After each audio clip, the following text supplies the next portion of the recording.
મારી Hasmukh Saxena official YouTube ચેનલને like કરી સબસ્ક્રાઇબ કરો અને બેલ આઇકોનના સિમ્બોલ પર ક્લિક કરો.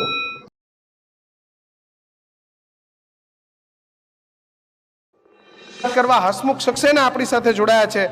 હસમુખ સક્સેના, સ્વાગત છે ન્યૂઝ રૂમમાં. શું કહેશો, આખરે જે જિલ્લાની અંદર જે પોન્જી સ્કીમનો ધંધો ચાલુ થયો હતો અને સીઆઈડી ક્રાઇમ જાગ્યું છે, લાંબા સમયથી ચર્ચાઓ હતી, જો કે આખરે પોલીસ વિભાગ અને ગૃહ વિભાગ જાગ્યું છે.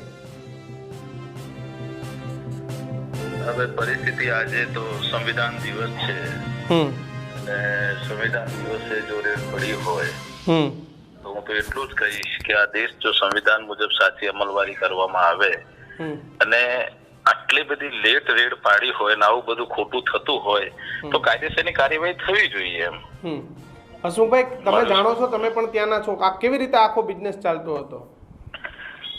મને મીડિયા માધ્યમ દ્વારા જાણવા મળ્યું છે કે આ પ્રકારનો બિઝનેસ ચાલે છે.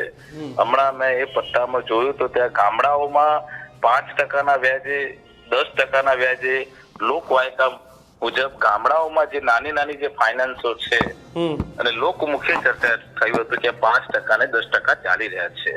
તો મને એ થાય છે કે પ્રશાસન શું કરી રહ્યું છે? જો આવી ચર્ચાઓ થતી હોય અને આજે જો સરકારે જો એક્શનમાં આવી હોય અને જો આ રીતે જો ખોટું કામ થતું હોય અને સચ્ચાઈ જો બહાર આવે તો એ સારી બાબત છે. લોકોએ આવ્યા બધા પૈસાથી કામ પણ છોડી રહ્યા હતા. આવા બધા પૈસા ઉપર ઘર ચાલતું હતું. લોકોને એને દેખાતું હોય કે ક્યાં સુધી આપણને વ્યાજ આપશે.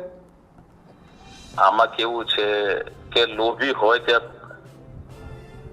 કહેવત તો ખ્યાલ છે ને આપને, લોભી હોય. આ લાલચ બહુ બુરી ચીજ છે. આજે સંવિધાનિક રીતે આજે સંવિધાન દિવસ છે ત્યારે કહું છું કે કોઈ બેંક 8% થી વધારે વ્યાજ આપતી નથી વાર્ષિક.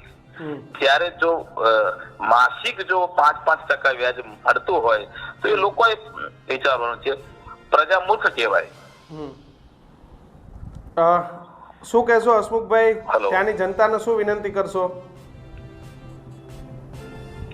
કારણ કે આજે નાના માણસોના પૈસાની આફત આવીને ઊભી છે કે શું થશે, શું વિનંતી કરશો લોકોને? ત્યાં લોકોને એટલી વિનંતી કરીશ કે નાના માણસો જે લોકોએ પૈસા રોક્યા છે, આ લાલચમાં ફસાયા છે, અને પ્રશાસનને પણ વિનંતી કરું છું કે આ જે પ્રકારની જે રેડ પડી રહી છે અને આવા જે લોકો હોય એ લોકોને કાયદેસરની કાર્યવાહી થવી જ જોઈએ.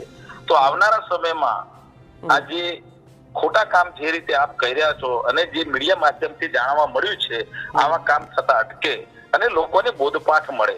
આ સિવાય જે નાના નાના સેન્ટરો છે એ સેન્ટરોમાં જે માસિક વ્યાજ 5% લેવામાં આવે છે એમાં પણ પ્રશાસન જાગૃત થાય એવી આપના માધ્યમથી નમ્ર વિનંતી છે.